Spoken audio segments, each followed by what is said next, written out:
The worst types of characters. Yo, I am sick as fuck. Just bear with me for a couple of days while my voice gets back. So a long time ago, about 2 months before the Super Bowl, I talked about some of my least favorite character tropes, mainly keying in on 3 archetypes: the pervy character, the overpowered side character, and the pathetic character. But since I'm a human with a lot of hate in his bones, in today's video, I'll be going through some more character tropes that really get that vein in my forehead bulging. But first, it's imperative that I say this now: I don't hate all of these tropes equally. My issues with the character can range from small issues to fundamental problems with the character archetype. With that being said, the first type of character I want to talk about is the pure-hearted character, and I'll admit, this one is a bit nitpicky. A pure-hearted character is a character who has a heart free of evil and malice. You'll usually see them being the nice and friendly character who makes the morally good decision. I feel like we've seen this type.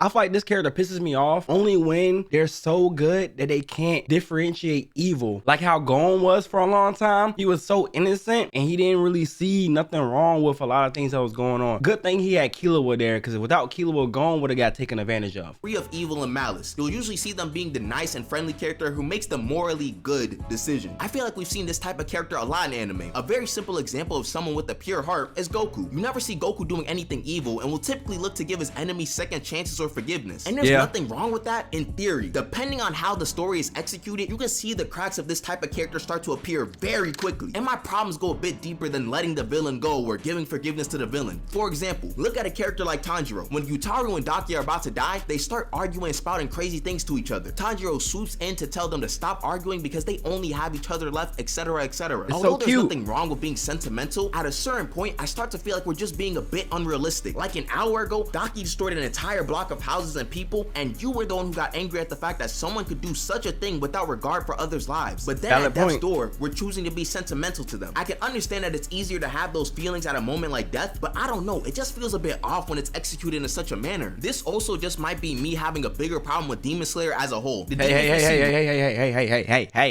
Alama-sama. First we had Chico over here disrespecting my favorite animes, and now you about to throw a shot at Demon Slayer? I'ma hear you out though, I'ma hear you out. This also just might be me having a bigger problem with Demon Slayer as a whole. The demons we see murking a bunch of humans will probably have some sad backstories, but they just don't feel strong enough to give someone a reason to empathize with. And sometimes my arguments aren't worded the best, so let me say it like this. Let's create some sort of spectrum for why some antagonists are evil. We'll have the villains in Naruto on one side and the villains in JJK as the other side. For Naruto villains, a lot of them have very thought out reasons for why they do what they do and constantly have monologues to their philosophy. Although their logic might be backwards like Madara and Pain, it's very apparent that they are the way they are because of the world that they came from. This makes it easier for someone to attempt to empathize with someone like that despite their actions being so bad. This is one reason why I did enjoy Naruto a little bit more than other anime, is because it definitely gave me a different viewpoint on villains and the reason why they did some of the stuff that they did. Easier for someone to attempt to empathize with someone like the way they are because of the world that they came from. This makes it easier for someone to attempt to empathize with someone like that despite their actions being so bad. Now let's look at JJK villains. A lot of the antagonists we see doing evil things are either just doing it just to do it, or are fundamentally born from negative emotions inherently making them evil. Sure, they'll have a monologue about why they do the things they do, but there isn't much reason to empathize with someone like Sukuna because a lot of the things he does are simply self-indulgent. Demons and Demon Slayer feel like they're trying to be more like Naruto villains, but end up coming off as JJK antagonists. Like Daki and Yutaru are definitely not going to be in the good afterlife. So when I see characters trying to be sentimental to villains who are really not worthy of having that sentiment, I kind of scoff at those characters. And this kind of turned into me ranting about Demon Slayer, but the same thing applies to Goku when he tries to let someone like Frieza live to get a second chance. Frieza was literally the definition of pure evil, and Goku definitely recognized that aspect of him. Why on earth is he giving this man energy to live another day? I understand why pure-hearted characters— just for him to come back and try to kill you again, it makes no sense. I never understood why Goku did that. Goku gave him some energy just for Frieza to try to kill him again. Never understood that. Definitely recognize that aspect of him. Why on earth is he giving this man energy to live another day? I understand why pure-hearted characters are done in fiction, but I feel like the execution needs to be a bit better to make the character more believable. Next up is the garbage, waste of space, wasted animation, overpowered Isekai MC. I really have an intense hatred for this type of character. Like, I feel a fire inside of me anytime I think about these characters. When you have an overpowered character in a shonen series, you're typically not going to give them the ability to do literally anything they want. But when it's an Isekai, these mangakas just give them the ability— Come on, bro. Do y'all not like Sword Art Online? Am I the only person on earth that likes Sword Art Online? I see nothing wrong with Sword Art Online. Perfect anime, if you ask me. Y'all just hating, bro. Y'all didn't see the vision. That's y'all problem. When it's an Isekai, these mangakas just give them the ability to do anything. I've already talked about that bum of a clout chaser Ano's Voldy Gold and how he can just do anything he wants, really. I think this—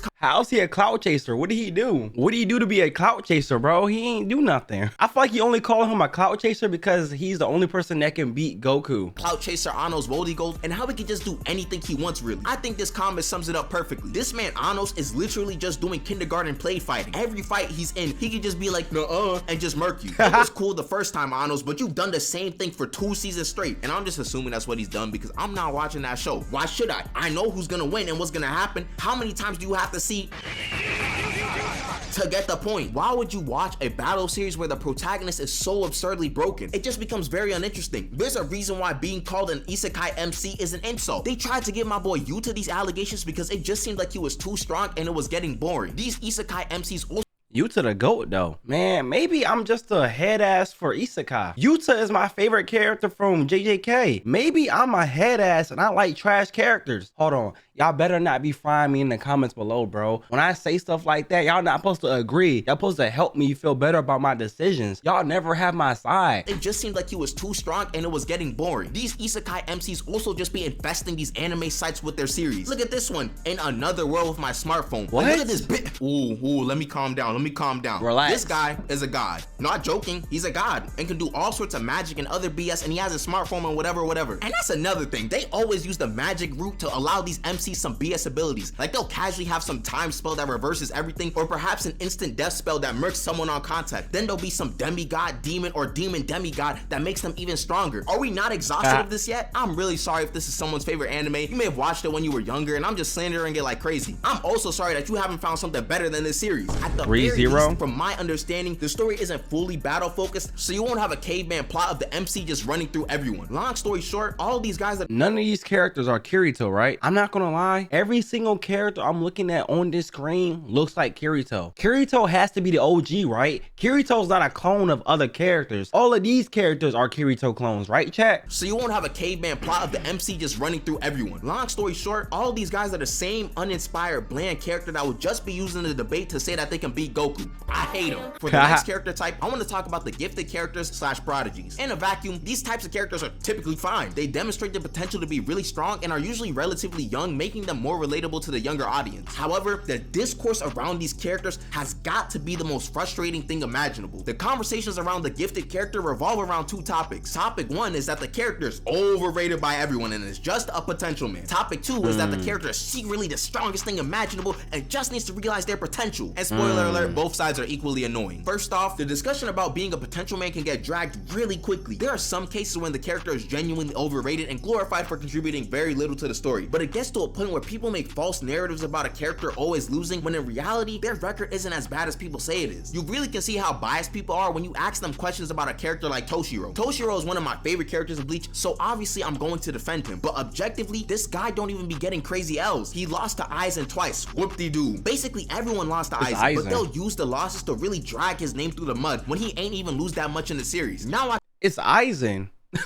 Wait, people are putting that against your character? It's Aizen. What do you expect? It's the main villain. He's not gonna win. He's not the main character. People be picking their dumbest reasons not to like something or to hate on someone. This man is not the main character. Of course he's not beating the main villain, bro. What? They'll use the losses to really drag his name through the mud when he ain't even lose that much in the series. Now I gotta hear how Toshiro is just a potential man when in reality he shouldn't even be considered in that realm. Then there's the other topic of discourse, actually overrating the character because of their potential. This is when the discourse becomes so short-sighted that people believe a character has done more and can do more than they are actually capable of. Characters like Shisui suffer from this. I've already gone into Shisui a lot on this channel, but let me give you the gist of what I've said already. Some people will talk about him like he's some god of the Naruto world and how his Koto and Matsukami is so broken and yada yada yada. And sidebar, a lot of the time a character doesn't get much screen time but demonstrates a strong ability, fans will tend to just run with the limited details of the ability and start theory crafting nonsense that is not. I've heard that he's the strongest Uchiha so many times. I've heard Shisui had the potential of being the strongest Uchiha. Man, shut the hell up. We all know it's Sasuke. Run with the limited details of the ability and start theory crafting nonsense that is not possible in the slightest. It also doesn't help how a lot of these characters get written out of the story early, so we can't really put a cap on how strong certain characters could have been. Like Ace, he has all 3 types of haki, a good devil fruit, and was the son of the Pirate King, so he could have had the potential to be stronger than anyone, but he really didn't do much with all of those abilities. Brody was getting flashes of the pearly gates by Blackbeard's punch alone, so it's incredibly hard to talk about him from a strength perspective, then I'd be crazy not to mention this guy. But Gohan Gohan is possibly the biggest perpetrator of having terrible conversations around him. There are many people that will slander him because they think he's a bum because he has the potential to be the strongest but doesn't really do anything with it. Then there are those who will glaze him relentlessly because the series said that he has the potential to be the strongest in the universe. He's become polarizing for all of the wrong reasons. In fact, all of these characters become extremely polarizing in their fan base. It's just tiring to see either glaze or hate for a character you enjoy. And before we get into the next type of character, if you're enjoying the video so far and you're new, you might as well subscribe. Anywho, on to the next type of character, which is one I think a lot of people will understand why they're in this video. That is the character who gets power crept. These types of characters are typically the most disrespected in a series, well, besides another archetype that I'll get into later.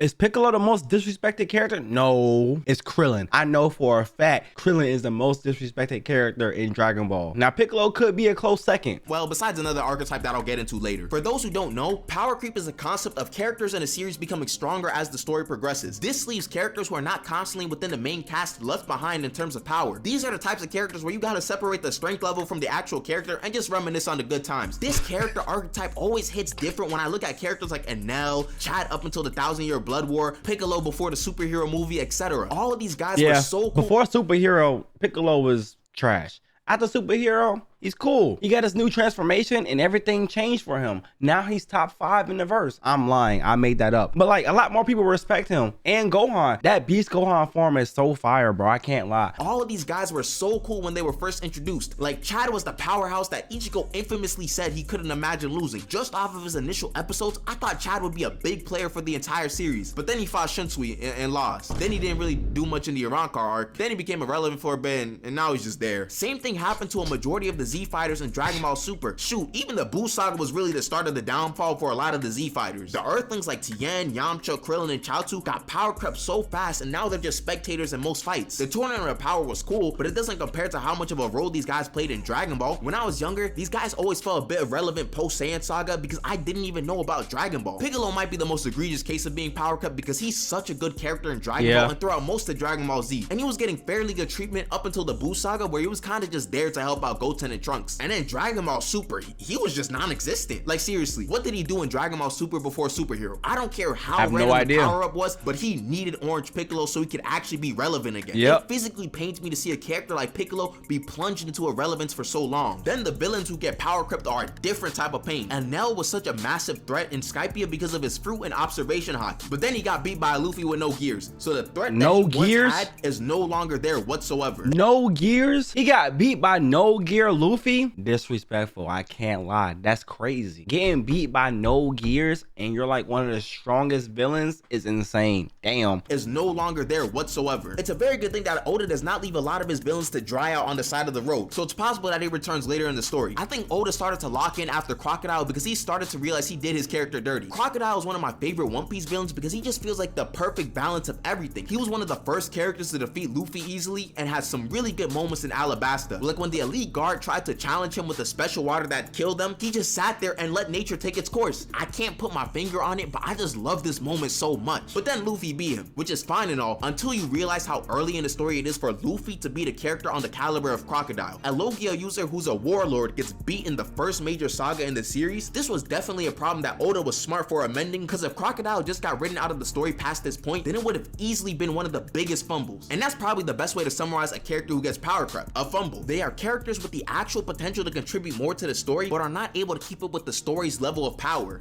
How you say chat? Tsundere? Marcus Tsundere. Type shit. Oh, wow. That's crazy. As you can tell, the next character we're talking about is an anime classic, a Tsundere. To make it simple to understand, a Tsundere is basically the personification of the sour. You don't like Tsunderes? I like Tsunderes. Isn't the girl from Kakegurui a Tsundere? I don't know. Does she count as a Tsundere? Is that even how you say that? To make it simple to understand, a Tsundere is basically the personification of the Sour Patch commercials where they're sour at first, but then they're sweet. The whole idea can be fine sometimes when it's just the character being a bit embarrassed at times, but it starts to become really annoying when the entire character's personality is just being angry all the time, and then and once in a decade they give you a compliment. Like, that's not cute, that's annoying. Can you imagine dealing with someone? I thought Tsunderes were like insane girls. Like they was chasing after you and try to pull your pants down in the anime. That's what I thought Tsunderes were. Like they was crazy in love with a character to the point where nobody can have them if they can't have them. That's not cute, that's annoying. Can you imagine dealing with someone like this in real life? Someone randomly yelling insults at you 1 second, then the next moment they're asking you to eat lunch with them. That's another thing. The sour side of some of these characters are literally just them hurling insults at people. Is this just not verbal abdominal use? Trust me, if you had a friend moving like this in real life, they're not gonna be your friend much longer. A Tsundere flare can also just be very aggravating. Like Vegeta has some of these tendencies when he doesn't want to fuse. Like bro, just put on the earring and get to fighting. He also tries to act like Goku isn't his best friend and is just his rival. Like, alright bro, you got it. The last character I want to talk about is probably my least favorite one from a narrative perspective, and it has a similar premise as to why I don't like characters who get power crept. I do not like hype characters. What I mean by a hype character is a character who gets introduced to the story only to make another character look stronger or to kind of artificially make a threat look even stronger. These hype characters always get really interesting abilities and backstories that probably should be explored a lot more, but instead they need to get written out immediately so the other character looks good. Stars and Stripes is a prime example of this. Her only job was to make Shigaraki look stronger. She's only there for like 2 episodes until she gets murked. It just makes you wonder why you even introduced the character in the first place if they'll just be thrown away a second later. It just rarely gives me a good viewer experience. I feel like the only time it was done fine was with Mecha Frieza and King Cold because it introduced Trunks and presented the androids as an even bigger threat. But even then, Mecha Frieza was just useless and King Cold probably could have been explored more as a character. If you don't give a solid reason as to why these characters just get folded immediately, then it just feels like a waste of a character to me. Thank you guys so much. Why haven't they made like a spin-off with like Frieza's family and his dad or whatever happened with that?